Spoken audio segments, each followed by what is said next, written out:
How do you integrate your clinical practice with these other professionals?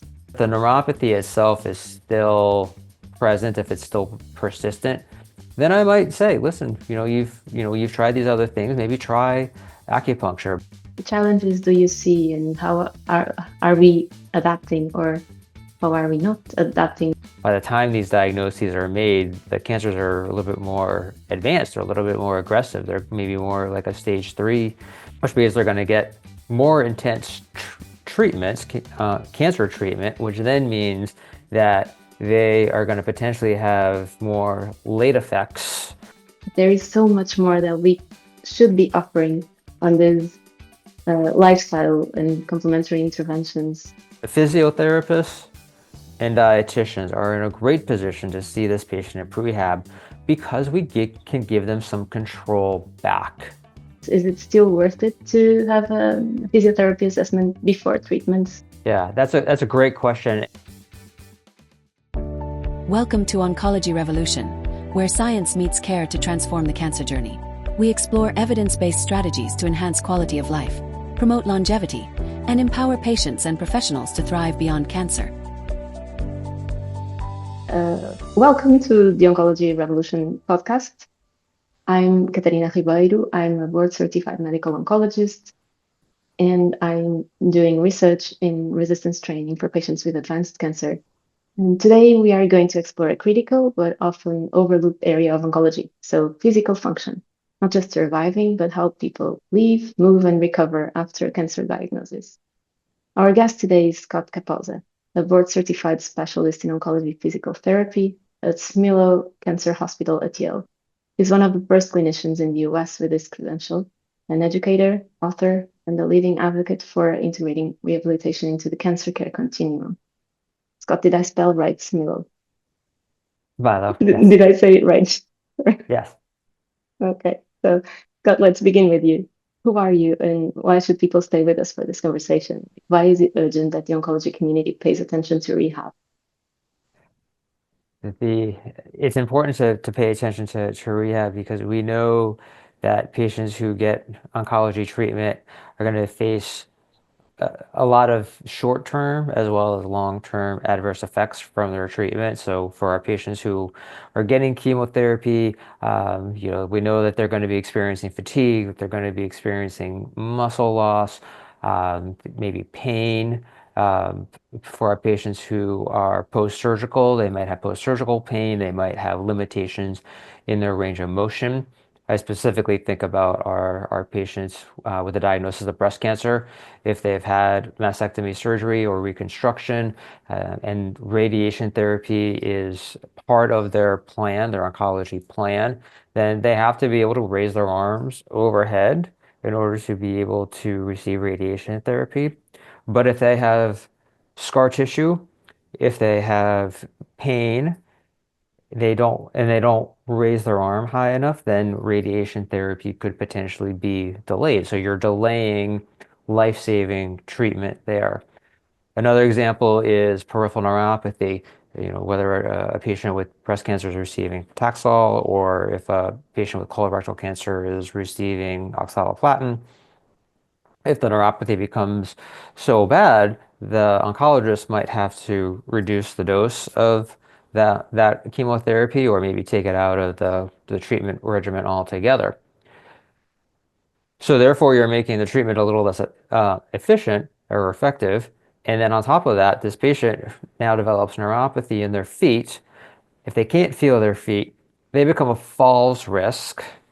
And if they experience a fall and break their hip in the middle of cancer treatment, that's not good either. So that's why rehab is so important during treatment, that we want to be screening for some of these side effects like post-surgical pain, range of motion deficits, and peripheral neuropathy to make sure that our patients can complete treatment as scheduled without any other side effects like a fall from neuropathy. And then post-treatment, we know that these chemotherapy agents and radiation therapy, even immunotherapy, can have lifelong changes to the body whether it's cardiovascular or it's pulmonary.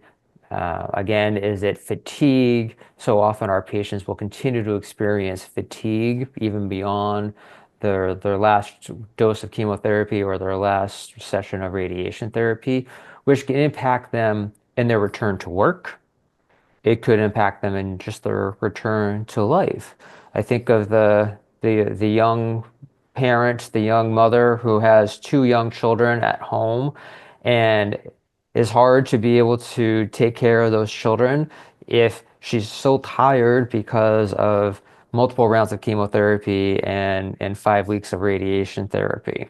So really, it is about trying to get our patients back to the highest quality of life possible to try to get them back to, during treatment, it's a matter of keeping them as healthy and as functional as possible. And then post-treatment, trying to return them to as close to their baseline, whatever that baseline was, whatever is important to that patient.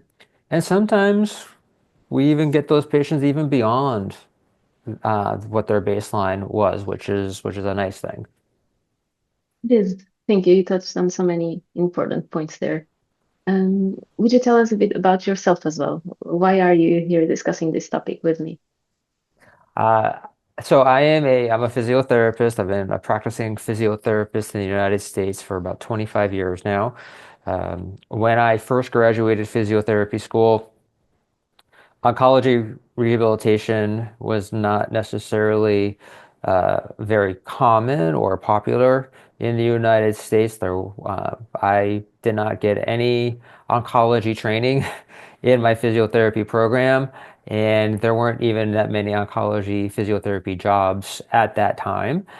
So even if I wanted to go into that arena of, or that specialty of oncology within physiotherapy, it did not really exist, at least in the United States at that time. But by a fortuitous set of circumstances, I met the doctor who came to Yale University in 2006 to develop the first multidisciplinary cancer survivorship clinic in the United States. And the idea of survivorship, the concept of survivorship care, the care beyond treatment, really was a new phenomenon in the United States. It really started in 2005 with the documentation that came from the Institute of Medicine here in the US. And so this doctor, who was a trained physician in breast cancer, he wanted to develop a program to meet the needs of cancer survivors post-treatment. He was also the spouse, he was the husband. His wife was a breast cancer survivor. So not only was he a practicing oncologist, but he was also the caregiver for a patient with breast cancer. So he knew this on both angles. He knew this professionally, but he also saw this personally and knew personally the challenges that she had in survivorship. So when he built this clinic, he said, I need four components. I can't just do it alone as a medical oncologist to address the medical needs of the cancer survivor. I need to be able to also address the psychosocial aspect, the emotional, the fear of recurrence, anxiety, depression that goes along with a cancer diagnosis and long-term survivorship. So he recruited a social worker. He also understood that patients have a lot of nutritional questions and concerns. There's oftentimes patients will gain weight because of either steroid support during their treatment, from hormone therapy. There are body image changes that can happen because of treatment. And especially now in 2025, there is so much misinformation when it comes to nutrition and cancer. And I'm sure we've all seen that on social media, that sugar caused your cancer and soy caused your cancer, and you should eat this and you should eat that or take these supplements. And it's overwhelming for the patient because they don't know what's truthful, what's evidence-based and what's not. And so he said, I need a dietitian. I need a dietitian who specializes in oncology to be able to weed through all of that, to be able to help the survivor understand what is good to eat, how to fuel yourself post-treatment, and how to avoid things like supplements and those types of things that not only are they not regulated, but they might be counterproductive and counteract the very medication that is keeping you alive. And he said, I need a physical therapist. He said, I recognize that patients are, again, are fatigued. A lot of patients want to get back to exercising, but they don't know how to trust their bodies again. Or patients have never exercised before, and we're trying to create these healthy lifestyles. We're trying to create the ability for patients to be able to exercise to help reduce the risk of recurrence. And he said, well, I need a physical therapist to do that. So I said, sure, I can do that 1 day a week. I was actually working, I was working in pediatric physiotherapy at the time. I was actually working in a school system. I really enjoyed it. I said, but I could do this clinic working with adults 1 day a week, something different. And I would see these patients in this survivorship clinic, and I would see that they are fatigued, and I could see that they still had neuropathy, and I could see that they were struggling to figure out how to either initiate an exercise program or restart an exercise program. And so I could give them some advice, and I can draw up a bit of a plan for them. But for the patients who really needed physiotherapy, the ones who really needed balance training because of the neuropathy, or for the patient who really needed physiotherapy to help advance their range of motion because now post-radiation, their shoulder is tight and they're having a tough time putting a shirt overhead or being able to reach in that high cupboard for a coffee mug.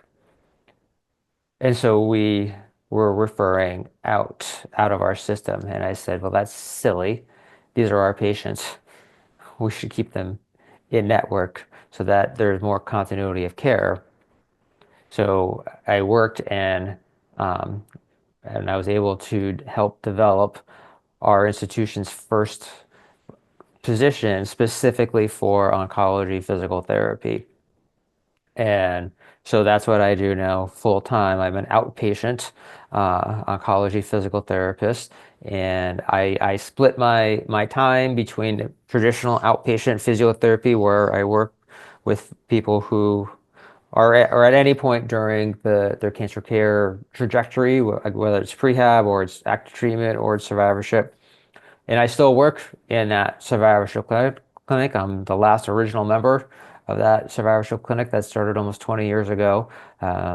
And so that way it's nice because I get to see these patients at different phases of their treatment, and it helps to be able to create those relationships and that trust. And it's a really thorough experience, and it's amazing to see that you've been on this field since, say, its conception almost. As you were speaking about this multidisciplinary approach, I'd like to hear your views on how do you see the bridges with other areas that also touch the physical function, like exercise or occupational therapy? How do you integrate your clinical practice with these other professionals? Mm-hmm. Yeah, I like to, as the expression goes, I like to think outside the box. And so I do recognize that, that there are other healthcare providers that can help contribute to a patient's wellness and their recovery. And oftentimes I will refer patients who have peripheral neuropathy to acupuncture. There's been some small studies that have shown the benefits of acupuncture. And so if a patient has maybe been on gabapentin for a prolonged period of time and not seen many positive results with that, maybe we have tried physiotherapy for a little bit, and maybe I've been able to work on them with their balance skills and gotten them stronger. and being able to help them with falls prevention and being more aware of their environment when they're walking on uneven surfaces or when they're crossing the street. But if the neuropathy itself is still present, if it's still persistent, then I might say, listen, you've tried these other things, maybe try acupuncture, because I look at it as acupuncture is non-pharmacological. There's no harm in giving it a try, and to try it for 6, 8, 10 sessions, and to see if that helps kind of reduce the neuropathy a little bit. So that is one area. I am a big proponent of using physiotherapy as a stepping stone to get our survivors into the gyms and into fitness facilities where there they can work with exercise physiologists and personal trainers. They may not be able to make that jump right away. Again, if they've got range of motion issues, if they have scar tissue that is bound down, which is limiting their range of motion and their mobility. So maybe they need to see me as a physiotherapist, and I can address the scar tissue. I can do scar tissue work and work on mobility of the shoulder or whatever body part has that scar tissue, and then say, okay, now that we've loosened up that scar tissue and you're able to move that shoulder more freely, now I want you to go and work with a personal trainer in the gym, because that's the next step forward. Plus, that gets them out of the hospital and it gets them in their community. And that's where I would really prefer that all of our survivors end up, that they end up back in their community. Again, whether it's, a gym where they decide that they're going to, start running on their own, they're going to maybe participate in a local road race, or they're going to train for a triathlon, whatever that might be. And so again, I always look at physiotherapy as an important bridge, but the bridge is leading them somewhere else down the line. So again, what is that? Is that working with a personal trainer or an exercise physiologist, in a fitness setting, a community fitness setting, or is it them training on their own for something that they've always wanted to do? Yeah, and that is a very, very important contribution for the patients, not only like daily lives, but also cancer treatment journey. I mean, I've seen patients that on both sides of the spectrum, like patients that have the first physiotherapy appointment, for example, even before surgery, and then they are assessed. Everything is planned to start even from day one of post-surgical recovery. And I've seen patients that have never seen a physiotherapist, for example, and that go to the gym, say, 1 year after treatments, and they do have limitations. And for some of them, what happens is, like, they get this message that they will never be able to lift weights or carry their shopping cart, whatever it is, and they will never in their lives be able to carry more than 5 kilos, something like this. And this gets like a dogma in their head, and they don't have the information that a physiotherapist can have a role here. And sometimes they even go to the gym, but then if the professional is not specifically trained in oncology, they will kind of perpetuate this myth and will be like, okay, I can work with you, but we will not work on the upper body because that's dangerous, because you can have lymphedema or whatever myths that there may be there. So I think it would be amazing if patients could have access to someone that can properly advise them on this bridge between treatments and potentially side effects, but even before. And we will speak about that if you agree now, the prehabilitation. And then this group, like, of professionals in physical therapy, can help bridge to the community and their daily lives throughout their lives, hopefully. But speaking of this, perhaps we can go back a little bit and speak of prehabilitation. Perhaps some of our listeners still don't know what prehabilitation is, or why physical therapy or physiotherapy should be involved even before treatment. Like, if the patient still doesn't have any complaints, is it still worth it to have a physiotherapy assessment before treatments, and why? Yeah, that's a great question. And so often I get that or I get that question from the patient specifically. Why am I seeing you before I had the surgery? And so my answer to that, my way that I answer the patient is I say, well, listen, we're establishing first of all, we're establishing a relationship, you and I. But I'm also getting your baseline information. I need to know where you're starting from because I know as an oncology trained physiotherapist that with surgery and with the proposed chemotherapy regimen that the oncologist is proposing for you, that it can have all these negative side effects, including fatigue and neuropathy and everything else that we've talked about. So that's going to impact your baseline. It's going to impact your physical function. And I know that there's going to be a drop there. So I need to know where you started from so that then I know what we need to do to work to get you back to your baseline. But if I don't have that data, if I don't have that baseline data before you start your cancer treatments, then we're just making it up as we go along. And I'm just going by what you told me, but I don't have the numbers to compare. I need to be able to compare that person to that person. So I look at it from a numbers perspective to say I need that data first and foremost. It also offers me the opportunity to screen that patient because if they have any comorbidities going into surgery, then we know that people who have diabetes or are overweight or have a history of a heart attack or anything else like that, that could negatively affect their surgical outcomes. It could negatively affect how they respond to treatment. So I might be working with somebody who is diabetic. I might be working with somebody who is a little bit overweight.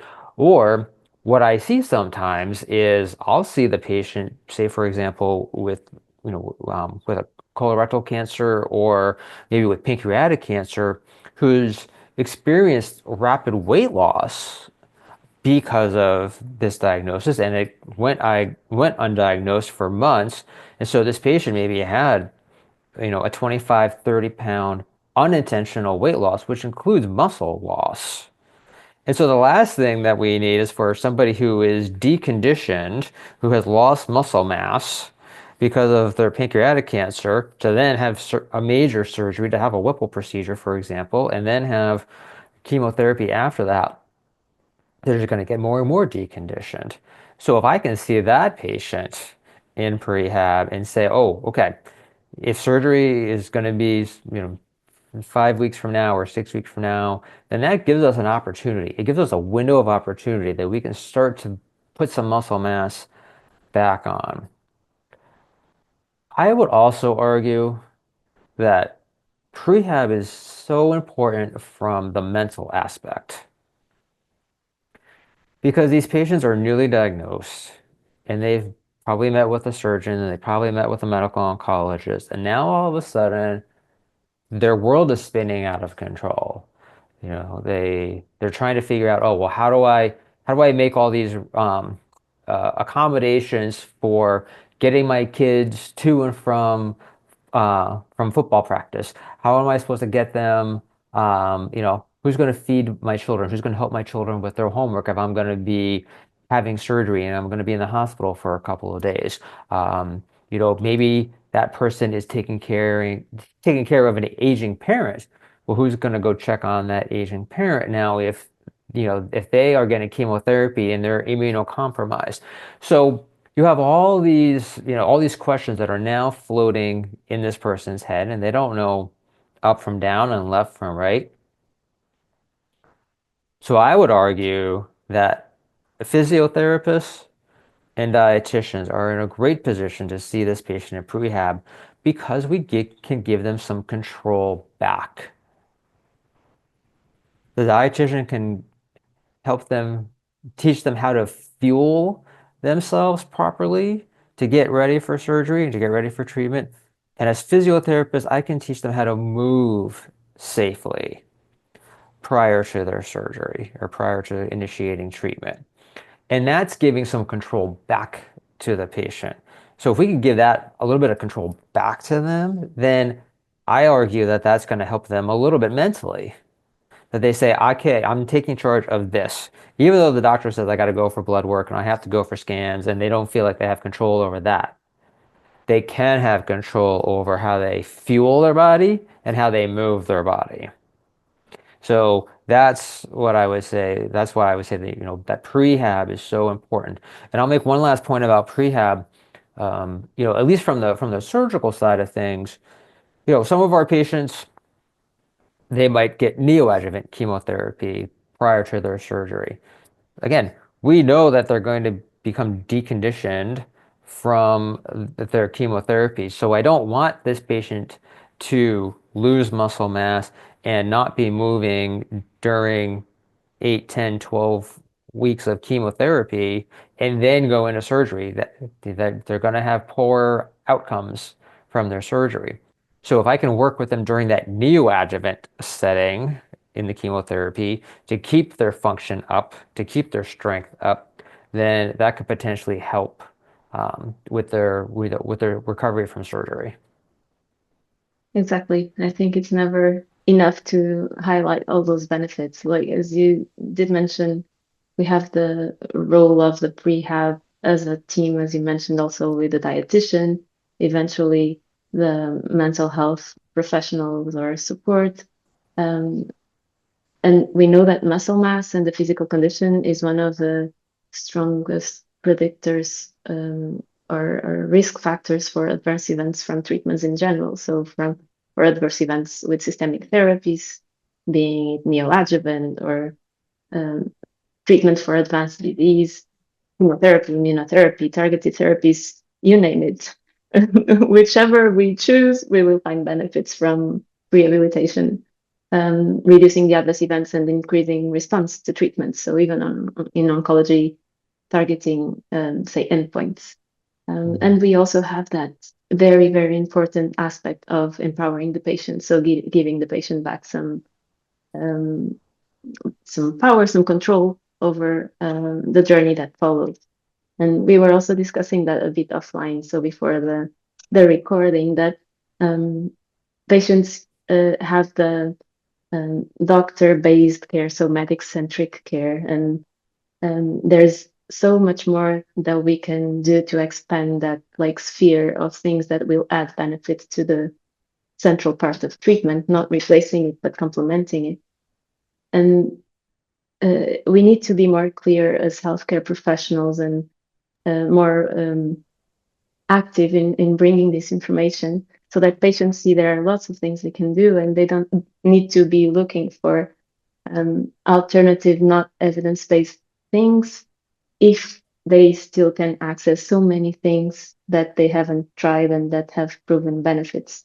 As you were mentioning, I also have the same belief that if something doesn't have side effects that we know, we may not be so sure about the potential benefits. But if it's something that makes sense to the patient, I don't see why we shouldn't let the patient explore other areas. There is so much more that we should be offering on this lifestyle and complementary interventions that have a very significant impact that, yeah, we need to spread the word about this. And the same for surgery, right? We know that prehab reduces the in-hospital stay, like in days, for when the patients are admitted to surgery. It increases like recovery post-surgery. The same for radiotherapy. So how can we not be offering prehab to all patients?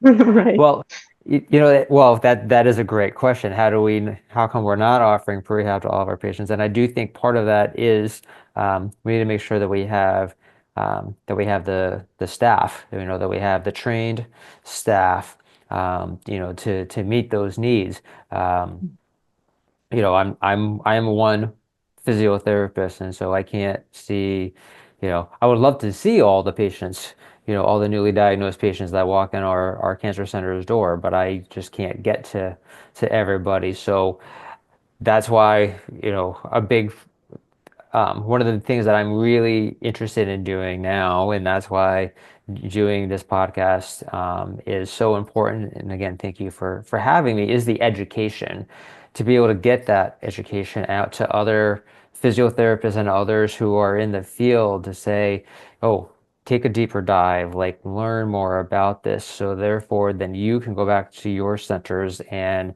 say, oh, yes, you can send me these patients, and because I want to see them from the moment of diagnosis and working through and staying with that patient again, creating that relationship with those patients, prehab and active treatment, and then survivorship. And if that also includes palliative care and end of life care, then great. So doing podcasts like this is so, getting the word out is so important that we do educate other healthcare professionals, the next generation of physiotherapists and healthcare providers that are coming out to let them know that this is really an important part of what we do.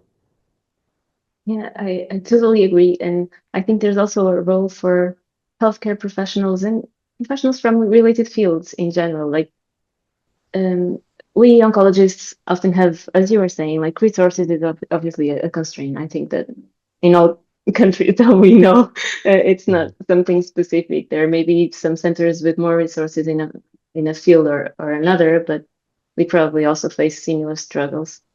But there's a potential role here for healthcare professionals of different fields. It may be the nutritionist or the psychologist to have more time with a patient or a nurse, obviously, to be able to open this discussion that sometimes may not have, that we physicians may not have so much time with the patients to go through other topics in the conversation. But I think that it is a shared responsibility, and even say if the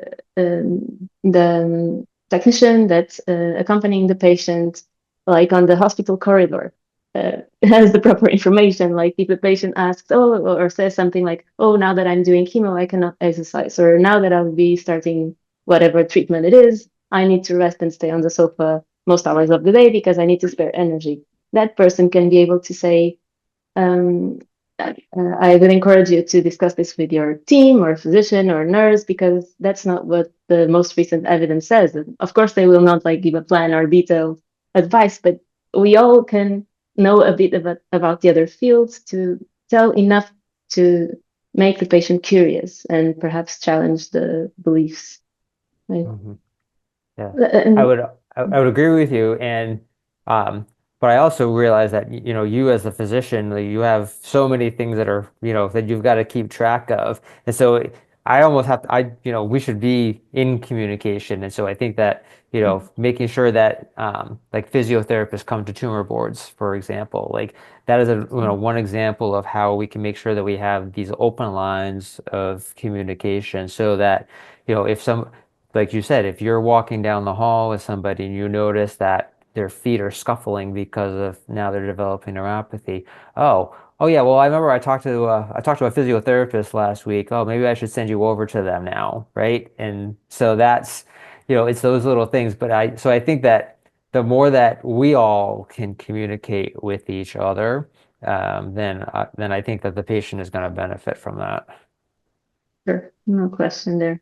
Um, we are also speaking about the impact that this can have, not only before treatments, but also in having patients ready to be able to keep their functional levels or meet whatever priorities they have, right? Mhm. Every patient that we have has different priorities, and one of the main goals of all that we do is to allow them to live to their expectations to what extent possible. And we were also discussing perhaps a change in nomenclature for this specific goal, that it could be named as habilitation. So making patients capable of meeting their priorities. So how would you Mhm. see the physiotherapist goal role here to Mhm. help the patient in this regard? Yeah, it is. I always if I'm seeing somebody in the outpatient setting, for example, in my outpatient clinic, I will ask them. I say, what are your goals for physiotherapy? What can I help you with? And sometimes it's very broad. It can be, I just want to get stronger. Okay, great. We can work on getting you stronger. And as we go along, we can kind of tease out what exactly does that mean? Stronger in the sense of you feel more comfortable, carrying a basket of laundry up 2 flights of stairs. That you're able to do that now without having to rest in between floors. So, we can start very broad, and then as we work together, we can get a little bit more specific. When I'm in my survivorship clinic, I do have a little bit more time to really dive into, the patient's, past history with exercise and find out what have they done previously for exercise. So is that something that they want to get back to?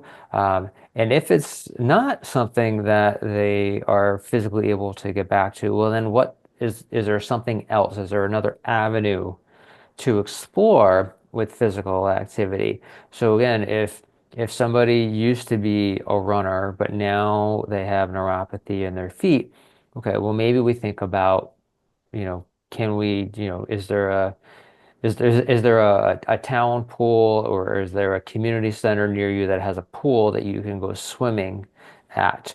So that way you're still getting your exercise in, but it's a different mode of doing that exercise. I am a big believer in goal setting. And so I will say, well, what are your goals again for not just physical physiotherapy, but just in general, your physical well-being. And sometimes patients say, I want to be able to, it can range from, I want to be able to pick up my grandbaby to, I want to be able to hike the Grand Canyon. And I say, okay, great. Like, you want to pick up that grandbaby? We got to work on lifting weights. Mhm. We got to work on body mechanics so that you don't hurt your back while you pick that baby up out of the crib. All the way to, you want to hike the Grand Canyon? Great. You need to start working on cardiovascular exercise. You've got to start building a walking program, a progressive walking program. El Camino, for example. If somebody says to me they want to do El Camino, Mhm. great. That's a lot of walking. That's a lot of time on your feet. So you have to, you know, have experience doing that. And you have to have experience not just going for those longer walks, but you have to have experience going for those longer walks with 10 pounds of weight in your backpack. And so to come up with a plan to say this is what this plan would look like to help progressively get you to that point. So, and sometimes, patients say, I'm not quite sure what my goals are. Then I'll fall back to what at least what we have here in the United States as the American College of Sports Medicine exercise guidelines for cancer survivors to say, well, to help prevent a recurrence, this is the amount of exercise that I want you to do, 150 minutes a week of cardio and twice a week of strength training. And that's a great foundation. And then from there, um, where does that take you? Do, do you get into that routine of going to the gym on a regular basis, and that becomes what you look forward to? Or again, if it's something that's a little bit beyond the four walls of the gym, it's very individualized. And so that's why it's really important that we do sit down with our patients and ask them what's important to them, because I can't make every single patient fit into a certain box. Mhm. They all have different dreams. They all have different hopes. They have different lives that they are coming from that they want to try to return to, or new goals that they want to try to achieve. And so I can't just give everybody the same plan and say, do this. I have to individualize it as best I can to the person. Yeah, exactly. And goal setting is also one of the most powerful tools in terms of motivating behavior change, right? Because people have like a very specific goal, not being not Hmm. meaning to be redundant, but it is very important to know what you are working for, let's say, or where your Hmm. efforts will hopefully lead. But going back to what you mentioned about the guidelines, um, I also think it's a very important message that most patients are not yet aware that muscle and strength and cardiovascular capacity are all very important factors in reducing risk of recurrence. So what we do as physicians in oncology is more like following up to detect early if there is a recurrence, but not so much about prevention or risk reduction. Of course, we may advise about behaviors like general things or um, smoking cessation or um, um, advise physical activity or you should eat healthy or watch your sleep. But then yeah, the specifics of how it should be done on each area sometimes is overlooked. So it is a very important also topic to bring. As you were discussing this, and you were speaking, say, about the Grand Canyon or a patient that wants to do a triathlon or a marathon runner, it reminded me of your article, The Patient is Otherwise Healthy. And that's a very, very interesting topic. It also touches on a point about communication, like how are we speaking about patients? It's not like breast cancer, 52 years old, blah, blah, blah, blah, blah. It's more like Mary, who has a breast cancer, but otherwise was this and that. And I would also love to hear from you, like from your personal experience, if you don't mind sharing. Like, how did you go through this being a healthcare professional? How did you go through a cancer diagnosis and treatments? And how was it for you to look from your lens as a healthcare professional to what was happening around you in terms of oncology care? How did you feel and what changed in your approach? Yeah. Thank you for bringing that up. So when I was diagnosed with cancer, I was in my last year of physiotherapy school. I was in grad school, and so again, that was about 25 years ago. So again, referrals to physiotherapy, especially for somebody who was young. I was 22 at the time, and I had just run a marathon right before I was diagnosed. So, you know, pretty decent shape. Um, so it never crossed any of my doctor's minds to send me to physical therapy. Um, I I tell this story to hopefully show some change of where we are now versus where we were back then. But when I was in the hospital, after I had I had an orchectomy, and then they found that the cancer had spread to lymph nodes around my kidneys, and so I had to have a follow-up surgery. I had to have a retroperitoneal lymph node dissection. And I had a lot of complications from that surgery. So instead of being in the hospital 5 days after that surgery, I spent a full month in the hospital. 2 weeks of which were complete straight bed rest. And so, as we know, every day that a patient has bed rest, they're losing a percentage of muscle mass. Mhm. So I lost over 20 pounds, mostly of muscle, and never once did they put a physical therapy referral in. It was my friends, it was my physiotherapy classmates who visited me in the hospital and got me out of bed and got me walking. And then I got out of the hospital and I recovered a little bit, and then I had to start chemotherapy. Back then, they still use bleomycin as well as etoposide and cisplatin as the standard of treatment for testicular cancer. And so when I met with my medical oncologist, great guy, and he said, these are your side effects. You will lose your hair, you will be nauseous, your blood counts, everything that a physician counsels their patient on. And he said, do you have any questions? And I said, yes. Can I run while I'm on chemotherapy? He didn't have an answer because nobody else at that time ever asked him that question. And again, most of his patients were older. I'm 22, just about 23 at this point. So he was not used to that question. Plus, we also didn't have the evidence back then. So he said, I don't know. He said, I guess.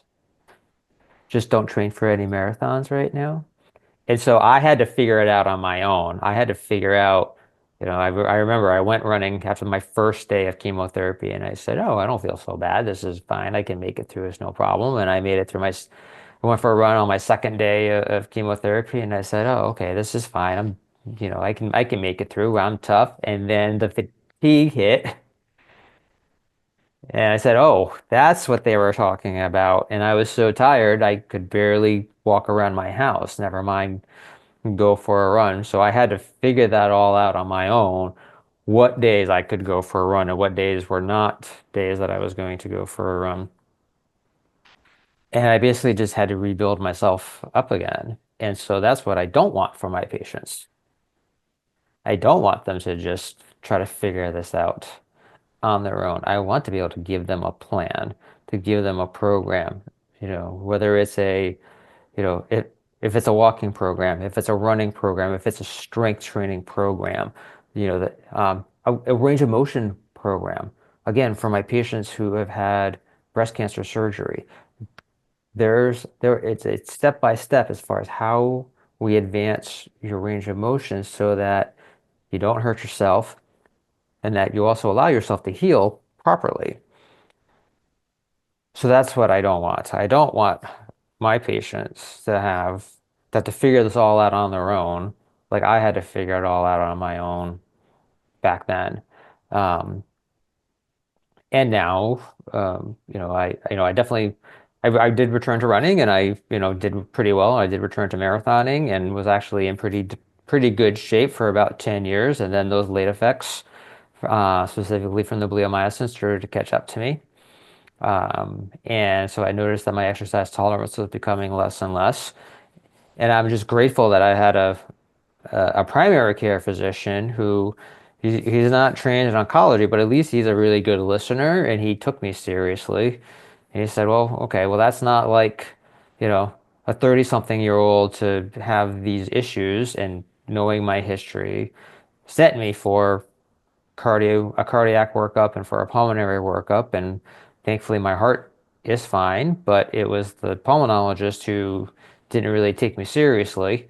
And that was the I guess the spark behind writing that article was that, you have to really look back at these patients' past medical histories and you have to extrapolate in your head, all right, what are these late effects that these patients could be facing? Just because I'm sitting here in front of you and my hair is grown back and I look fine to you on the outside, that does not necessarily mean that I'm fine on the inside. Exactly. And your personal case also brings us to a very um, hot topic, say, that is the growing prevalence of different cancers in young adults. So in very early ages, comparing to what we were seeing even 1, 2 decades ago. And um, these patients, these young adults have different needs, not only in terms of physical function, but also mental challenges, expectations, obviously, as they were in a much earlier stage in their life. So I understand that you have a keen interest and been specializing in this population. What challenges do you see, and how are we adapting, or how are we not adapting well enough to this growing population within oncology? Yeah, you're absolutely right. We're seeing such a large increase in the number of diagnoses that we're seeing for the patients who are under the age of 40. Particularly breast cancer, particularly colorectal cancer, and so so first of all, at least in the United States, screening for breast cancer and colorectal cancer doesn't start until 40, 45 years old, and you know, so because there's not routine screening for these cancers, by the time these diagnoses are made, the cancers are a little bit more advanced or a little bit more aggressive. They're maybe more like a stage 3 or a stage 4 cancer versus a stage 1 or a stage 2 that might be caught on a mammogram or caught on a colonoscopy. But the young adults are not being screened on a regular basis for this, which means they're going to get more intense treatments, cancer treatment, which then means that they are going to potentially have more late effects because they have to have stronger treatment because of their more advanced diagnosis. And because these young adults, we would hope, are going to have decades of life ahead of them, that just means that they have the potential to develop these late effects over a longer period of time versus somebody who's diagnosed in their 70s, for example.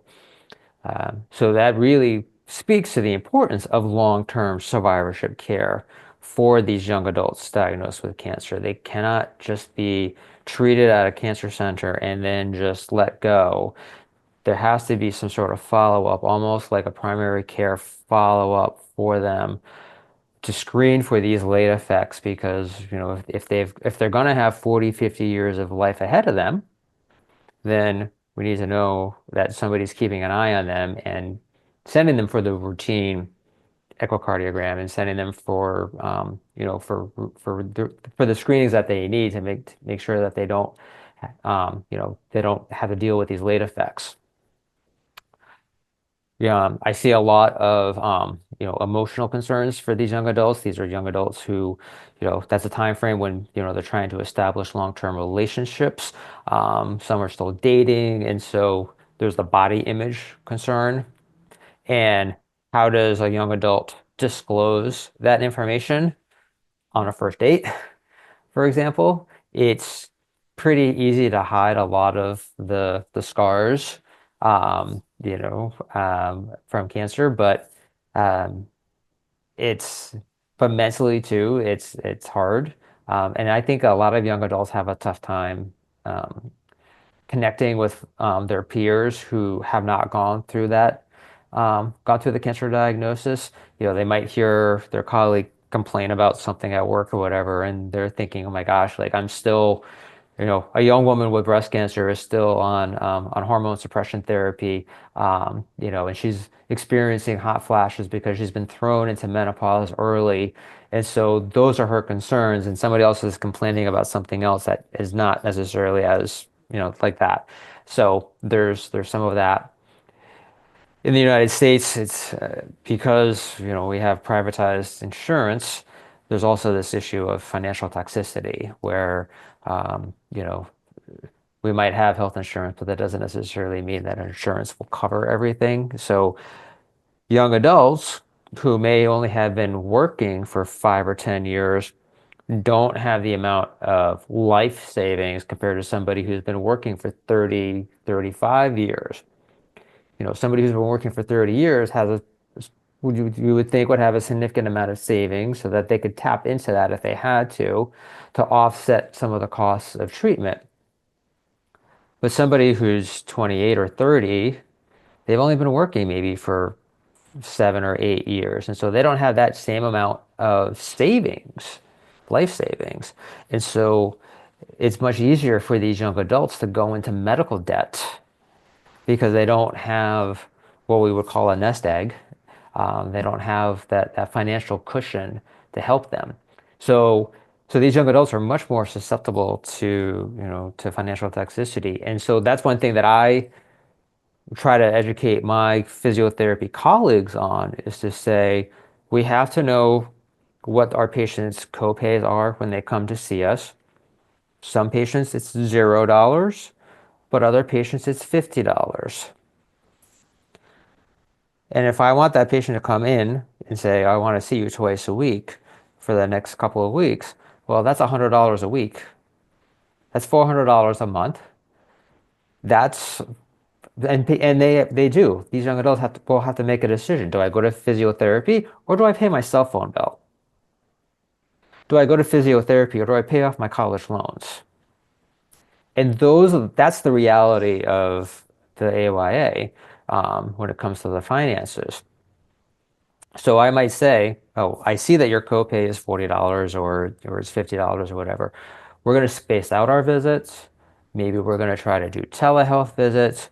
I might say, I'm going to give you a home exercise program and you need to be really good about doing those exercises because I'm going to space out these visits and kind of maximize them. And that way, instead of you having to spend $400 to see me twice a week for the next month, if I only see you twice this month, then that's $100 versus $400. Um, I've also learned that text messages and EMR messages, my chart messages are free. So I can work around that too, that way if I have to check in with them. So I have to get a little creative, and that's okay, because that's also how so many young adults, that's how they consume their information over text messages and instant messaging and that sort of thing. So, I have to also be on their level as far as, what's the best way to get that information to them. So yes, anybody who's working with a young adult with a cancer diagnosis has to be cognizant that their needs are different. They're different than a pediatric patient with a cancer diagnosis, and they're different than somebody who's in their 60s or 70s, even 80s with a cancer diagnosis. Mhm. It is really nice to hear those suggestions that we are not only like kind of stuck on a model, like we can evolve and adapt to the patients. And it's really great to hear that you have a concern and that looking, because one would think that why is the physical therapy or physiotherapist concerned with the financial aspect, or why do we need to ask like if the patient is married or if they have kids or if they want to have kids in the future? It seems to be out of the scope, but it's totally not, right? We can only have such an impact if it is well suited to the holistic like life of each patient. So thanks for also bringing that up. And one topic that I think would be important for us to touch as well is that there's also a component of rehabilitation in terms of terms. You did mention some aspects of rehabilitation when you spoke of um, peripheral neuropathy, for example, or some specific conditions. But uh, would you please let us know like the differences and when does rehabilitation applies and how different is it from prehabilitation or habilitation in general? I'm sorry, can you say that one more time, please? Sure. I was asking about the difference between rehab, so rehabilitation. So when we have a Mhm. specific condition that I think that's probably the most traditional way of referral to physiotherapy, or from Mhm. us physicians at least. But for awareness of our audience, like what's the difference between rehab or you working as a physiotherapist, like when you have a rehab, say, case or rehab or rehabilitation? Yeah. So again, the idea behind rehab is that we're waiting for something to go wrong, or something has to go wrong, so to speak, before they get sent to us. And so the classic example for physiotherapists, in more of the orthopedic world is, you know, somebody has a knee surgery, right? And so they have a meniscus repair, or they have a knee replacement or something, and so they wait until after the surgery, because they know that they're going to be in a little bit of pain and they're going to have a tough time straightening and bending their knee. So then they get sent to physical therapy to be reactive to the decrease of range of motion and the post-op pain from that procedure. um, that is something that I've been trying to work on, again, from the prehab aspect of things, is to say, if somebody is newly diagnosed and the oncologist is meeting with this person for the first time, can they, is there something that is built into the electronic medical record where you can go through and select diet, nutrition, you can select psychologists or social work, you can select genetics, you can select smoking cessation, all these different things. And then you can also select physiotherapy, and that it just automatically generates the referral. You don't have to then take time out of your schedule to enter this referral and try to figure out where does Scott practice and what diagnosis do I have to put in or whatever. You just have to hit a button and it automatically goes in. I can see that patient prior again, on the prehab aspect side of things, I can see them ahead of time. So I know it's still kind of a work in progress, and I know different countries are working on different ways of trying to address that. But I think that if we can make it as easy as possible, and if we can leverage the electronic medical records system to work for us, and that way, make it more efficient, so that way we can get these referrals out, that you can place those referrals much more efficiently. I think then we know we're going to get to that patient much sooner. And then you know that, as the physician, that you're able to get that patient to physiotherapy, you're able to get them to the dietitian, you're able to get them to social work in a timely fashion. That's probably one of the areas or specific things where AI can be very helpful in the future, right? With natural language Hmm. processing and just early identify and trigger some actions regardless of our personal Hmm. action. So, one last question, Scott. Is there anything you can think of that we should have discussed that we didn't so far?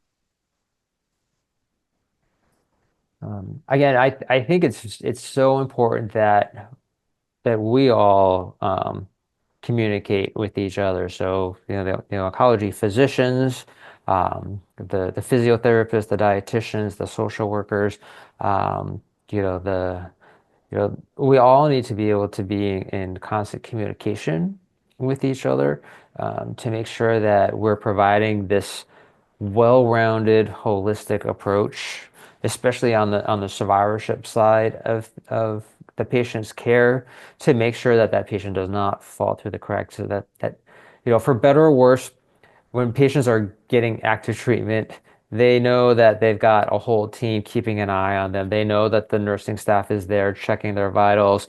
They know that there's all that support staff there if they're coming to the hospital to get their infusion, if they're coming to the hospital for their radiation therapy. And then they finish with active treatment, and then we say, okay, we'll see you in 6 months. And they say, well, what am I supposed to do for the next 6 months? Like, how am I supposed to, can I go back to the gym?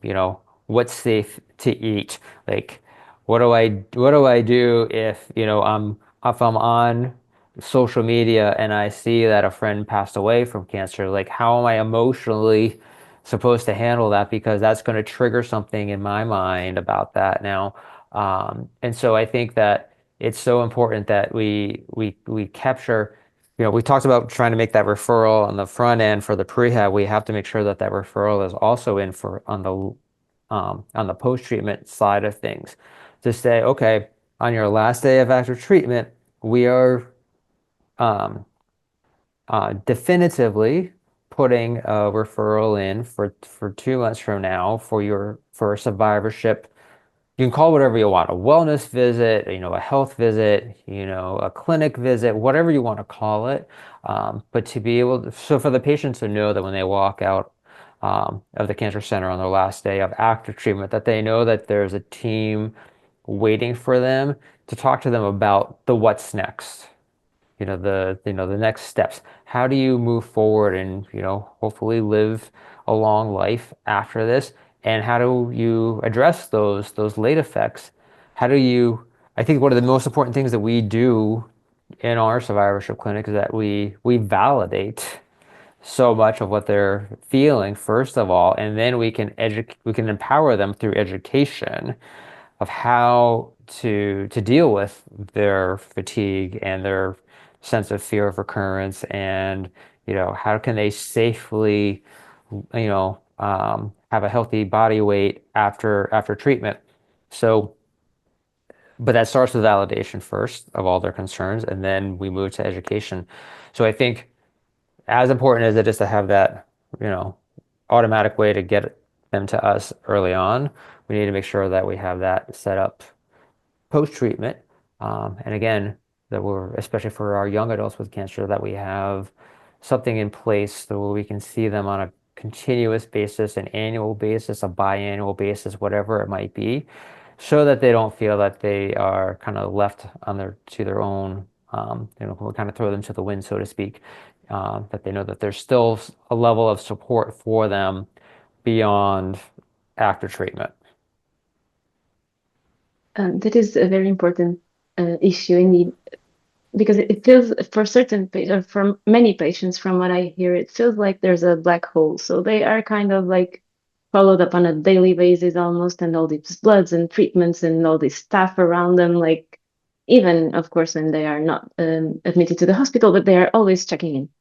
And then there's Mhm. this point when it's like it finished, so you can resume your normal life. So bye. And the Mhm. patient does not feel like they even know what's the new normal life. So it is very important to have that kind of a safety net to see, okay, so this is not going to be your old life again. It's going to be a new life that somehow you will build, but we are here to support in the ways that at least we know how. So that is also a very important message, that people hear that it's not unusual or abnormal, that they don't feel back to their normal self from one day Mhm. to the other after the Mhm. treatment finishes. And there is help out there. Hopefully, there will be more and more Yeah. as we spread this Yeah. message.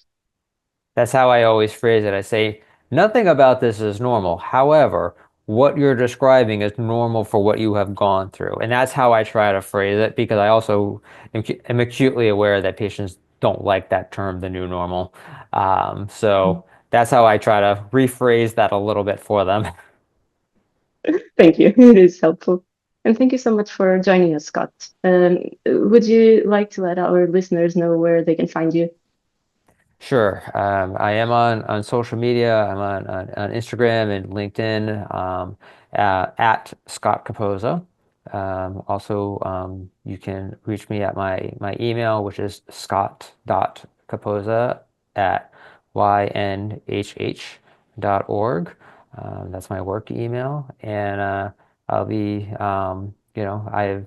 I like to stay involved, and I like to connect with others from around the world. I've always, again, I know that I'm a better clinician when I get to learn from other clinicians, especially from other parts of the world, to understand, how things are going. What can we do better here in the United States? So, yeah, definitely reach out. I wanna stay in touch.